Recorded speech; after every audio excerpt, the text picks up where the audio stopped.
Hello world, I'm calling myself Christian Truther because I am a Christian, it's part of who I am, and I believe when the Bible says that the truth will set you free and that we shouldn't lie, these things are very important to me, so that's why I'm calling myself Christian Truther. This is going to be my first video in a multi-part series that I'm planning on the shape of the world. Is it round, is it flat? We're going to be looking at this geocentric versus heliocentric debate. And since this is my first video, I'm going to tell you a little bit about my format and why I'm doing it. See, there's been a lot of disrespect on both sides of this debate all across the internet.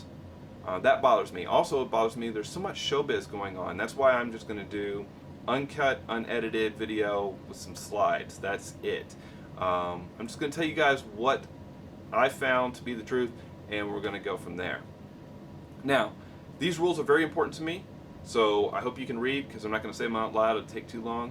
But the top two are going to be my promise to you, and the bottom two are going to what I'm going to hold you accountable to. And we're going to look through truth. Now, I'm going to only say this once, but there is such a thing as subjective truth, which means the truth that is true according to the speaker. And subjective truth might be, for instance, I might say, I feel hot. And in the same clothing and room situation, you might say, I feel cold or I feel comfortable. We would have different viewpoints and it would be subjective to us. There is objective truth, though, and the shape of the world is one of those things, and that's what we're going to look at. And too often in this world today, people think that, you know, they can make objective truth subjective. Never works out well. And so we need to find out what the truth is and hold on to that. And there is an objective shape to the world. Oh, here's a good example of subjective versus objective truth. The Romans used to wash out, rinse out their mouth with urine. Okay, so the ammonia would kind of whiten their teeth, and they thought subjectively this was a good thing for them, but objectively it's bad. It will promote tooth decay and, you know, strip off the enamel off your teeth and just ruin your teeth if you do it too long, too much. Objectively, prolonged rinsing of your mouth with urine is a bad plan. But they were saying, okay, it's fine for me, and that was their subjective reality. It was not true. So we need to find out what the truth is and hold on to that. Now, in this first video, I'm going to be looking at why a lie. So let's go through the reasons why those in power might be looking to lie to us and see if we can determine if there is a subjective or objective truth. Now, this is not, whatever the outcome may be, there could be other reasons that we don't even know about, haven't thought of, so this is not the end-all be-all of it. So let's just take just this comment and not say that it's the overarching truth of the matter.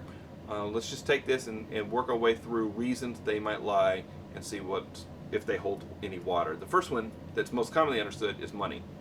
Greed is something that we all understand, and certainly NASA and other space agencies around the world get a lot of money, and that money could be used as hush money, as money, even you could even make the argument that space exploration, stuff like that, or fake space exploration could be used to fuel economies. But this doesn't work out. We have to scratch money off the list, and I'll give you two reasons why.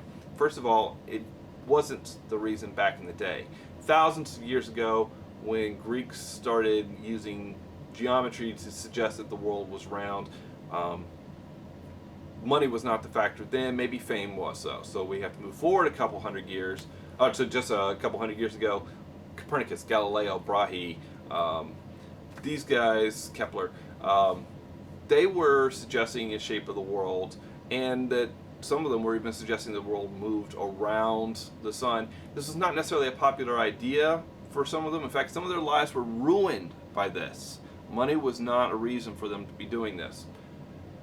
It's not the only reason out there, but we do have to scratch money off the list for another reason. It can't be the reason today. See, if we understand greed as a reason to lie, we also have to understand greed as the reason why the whole house of cards would have come crumbling down.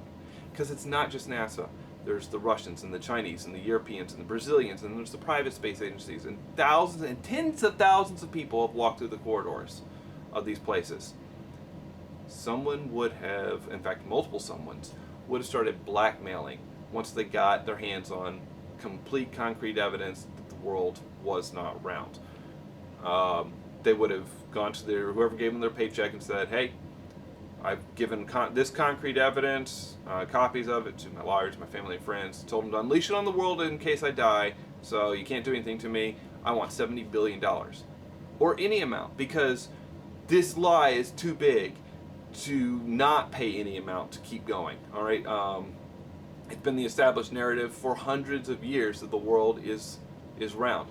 Um, so those leading up into the points where we weren't accepting the world was round and traveling around a sun, they were persecuted. They weren't getting money, so that wasn't a reason for them, and it couldn't continue today because of blackmail. So money's off the list. Let's go to the next one. Land control. This is a very interesting thought from several people who believe that there is land outside of an Antarctic ice rim that goes around the planet. So you've got, this idea that we're all locked into the sphere, and we've discovered basically everything on the sphere, all the land masses. This one says, hey, past this Antarctic ice rim, there's other land masses. And they don't want us leaving, because we're colonizers at heart, pioneers in spirit. So they don't want us leaving the control of the lands that the government's control and going to these other places and colonizing them. But let's take a closer look at this flat Earth map. This is a predominant one, but with land masses outside. But I've seen some others. All of them have a problem with Antarctica.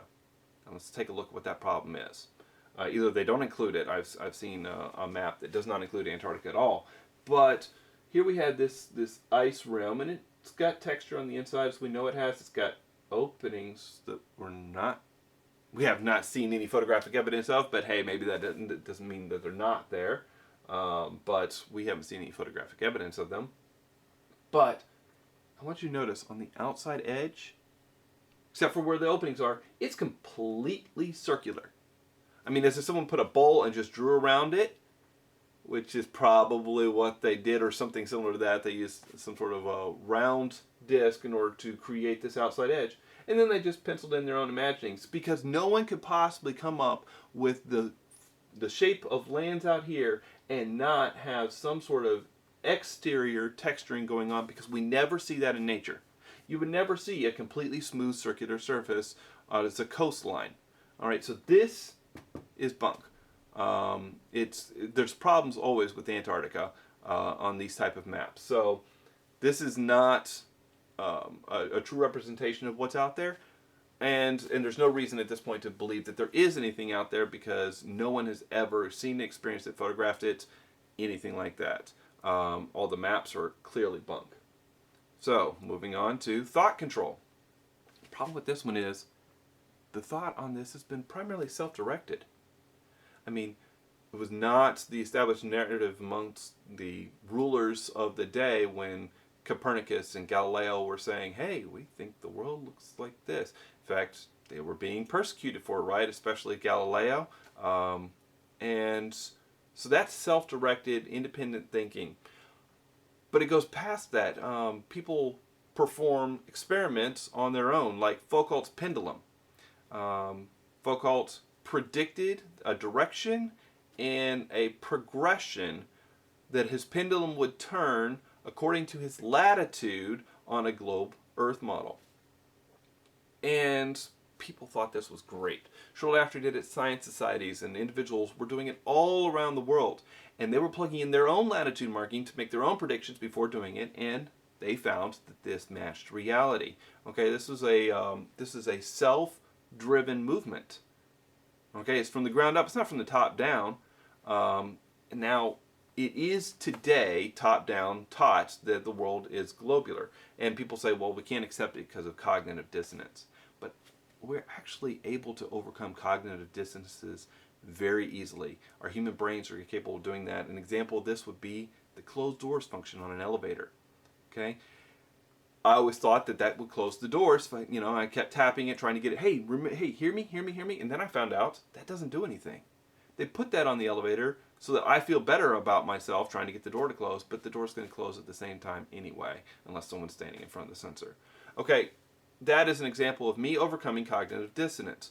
I heard that and, oh, okay, and I moved on with my life. We're able to do that fairly readily with a lot of things in our life. So a cognitive dissonance is not a reason to believe why people are being deluded today.